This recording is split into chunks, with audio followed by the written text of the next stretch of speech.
Xenopods. I never remember what we're called. The problem, though, is that the enemy will see this as well. They'll see a town here, which may hint that there's usually resources in towns, at least one resource there. And so, when they see this, they're going to be looking to come here anyway, because this looks like a place that has resources. A place like the Hypnotic Wastes, well, there's nothing that really gives it away as where I might be located. Minefields. These produce Xenopod minefields. It looks like they have 10 total mines in them. The minefields are separated into the look of the minefields, with minefield tiles 1 being tiles that require only 1 movement to enter, minefields 2 requiring 2 movement but giving you +1 defense bonus, and minefields 3 contain 3 movement and 2 bonus defense minefields. And actually, I didn't even notice it the first time, but this does say, these tiles contain a strength 10 minefield deployed by the Xenopods. Xenopod troops can move freely through the minefield. So, really, really helpful. Really, really helpful. We're not going to add any, though. We're going to keep this at a 5-point deck. Finally, there's basic terrain tiles. Just like minefield tiles, these are single point, a single movement point, 2 movement point, 1 defense, 3 movement point, 2 defense tiles. You can add them however you like. These can be useful to block off places around your starting base if you either want to guarantee you have access out, or you want some sort of structure there to delay or hinder enemy moving into your base. The only problem with putting a volcano next to your base, or we'll say a mountain in this case, is that if the enemy does get there without you seeing them, and they leave like a scanning unit there, it's pretty well entrenched, and to attack it, it's going to get a big defense bonus. If the enemy marches to your enemy base with a huge army, and they're parked in the mountains just outside of it, you're going to have a hard time evicting them from those mountains. So they have good benefits to taking these tiles, and some penalties with them too. So we've gone over the tiles. Let's go over some of the other cards. We're going to start with infrastructure first. I usually do, just because it's easier for me to pick them. So, like the humans when we did the Empire of Man, the Xenopods have intel nests. These are their C3I facilities. These facilities basically add additional strength to your other facilities in this hex to protect it from enemy espionage and or sabotage attempts. Looks like this one is a sabotage one. It is a Sniffer 5, which means that if an enemy comes into this hex and it's stealthed, this facility has a chance to detect it. It's as if it had reconnaissance, but only in this area. Over here are the stats for this card, how many points it cost me to add it to the deck. Its keywords, Intel, Nest, the title of the card, Intel Nest, any keywords associated with it, Xenopods, Facility, Intel Center, how many resources would cost to me to deploy it from my hand to the table, how many structure points it requires, it has, so it has 3 hit points, what level it starts at, it can be upgraded twice, and it has 4 defense, 4 resistance. Again, I really feel these are important, and I do not build a deck without 2 of them. As these get upgraded, I think these start to add extra AP, or action points, this red resource, to us on our turns. Infrastructure facilities.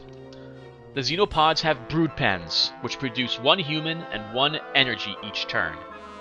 Again, cool looking picture. That looks like something I would definitely not like to be in.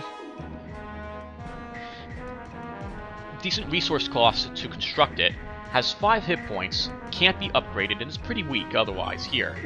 But it produces 1 human resource generator, 1 human, 1 energy each round. At 6 points, it's amongst the more expensive of the infrastructure facilities, but we're still going to add a third, we'll add 2 to this deck. A 175 5-point deck is something I use for medium-sized maps against one opponent, generally. Research facilities. These work the same way as the human ones do. They might collect different resources, but otherwise they're the same thing. This is a research nest, Xenopods, facility, laboratory. So this is where they produce their technology and genetics. We can see its point cost here. This also collects 1 tech resource per turn. We'll go ahead and add... yeah, we'll add 2. I usually also like having 2 research nests and 2 tactic ones in a deck. Actually, yeah, no. Yeah, no. We'll go ahead and do that. And the War Nest. Facility Academy. This facility collects 1 human resource per turn. Let's go ahead and add 2 of these as well. I may take out one of these in favor for one of the others if my points are too high. Anyway, to make full use of these cards,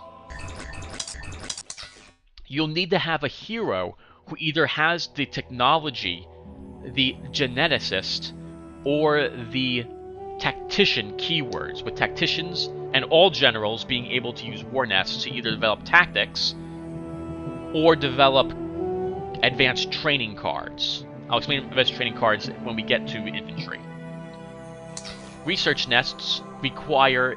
Actually, yeah, the research nest requires a technologist or geneticist to build either technology or genetic cards. These are cards that can be attached to your army to either give it an extra weapon, make it harder to hit.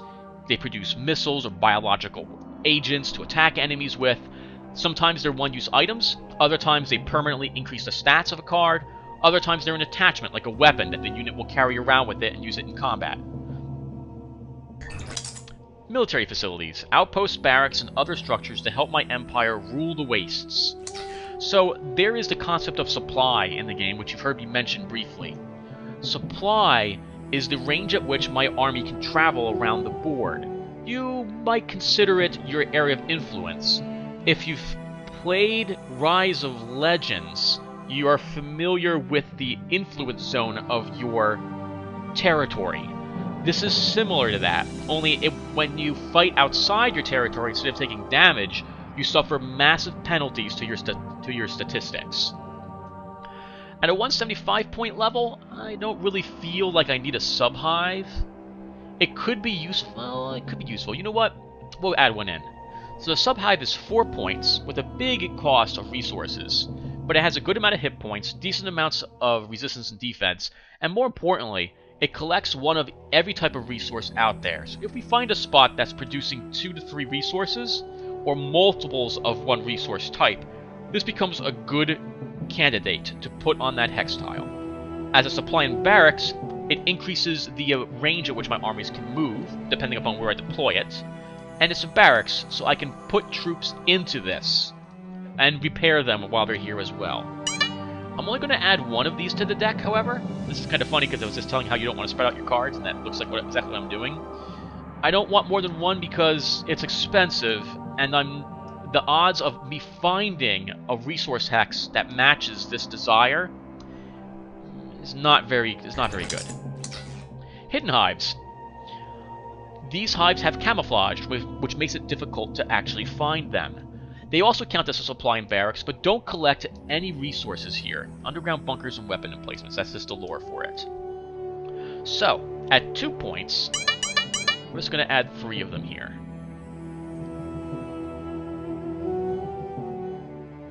That should be enough to get me from one side of the board to the other, barring a huge amount of mountains or whatnot. Air defense hives. These are actually facilities. They are not... they're not a supply or barracks themselves. What that means is that you can't place one of these hives onto the map. You have to place these inside a facility, I'm pretty sure. But these add defenses to your hive. I'll try once to see if I can actually place this on the board. At 3 points, they're pretty helpful to have, since the Xenopods don't have a lot of anti-air. I'm going to go ahead and add 2 of them. Yeah. Well, actually, we'll add 3.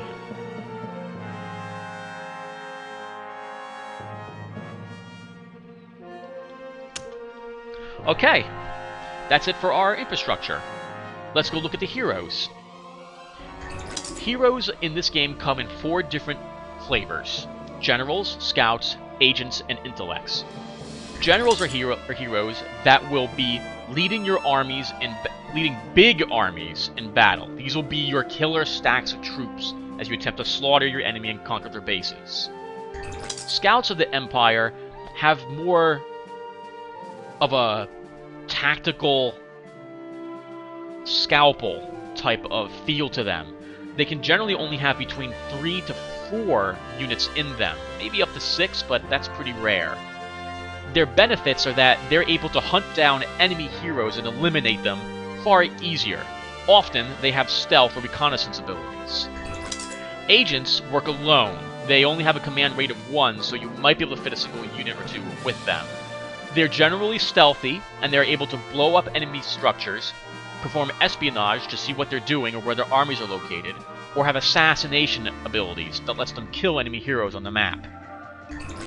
Intellects are heroes that do not ever want to see combat in any shape or form. They're generally your scientists or your administrators.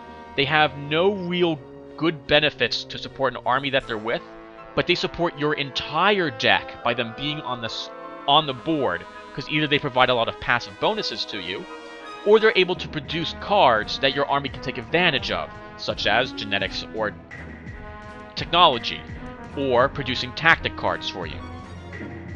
Let's go ahead and start with the generals for the Empire.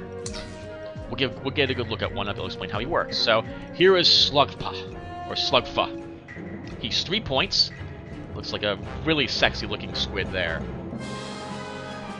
Again, point cost, his name, and his keywords: Xenopods, Hero, General. He's also unique. Oh, I didn't explain that. So we have 2 numbers here, 0 and 1. This means I can have exactly 1 of this type of card, and I have none at the moment. My facilities here, you can see I have 3 hidden hives out of the 5 total I'm allowed. So what's Slugpa? Slugpa is leader 2. The hero increases his army's movement rate by 2. That includes him. And his movement is 3. Wow, he's really quick. And Pathfinder 2. The hero reduces the movement cost of his army by 2 action points, so he's able to move quickly and cheaply. I like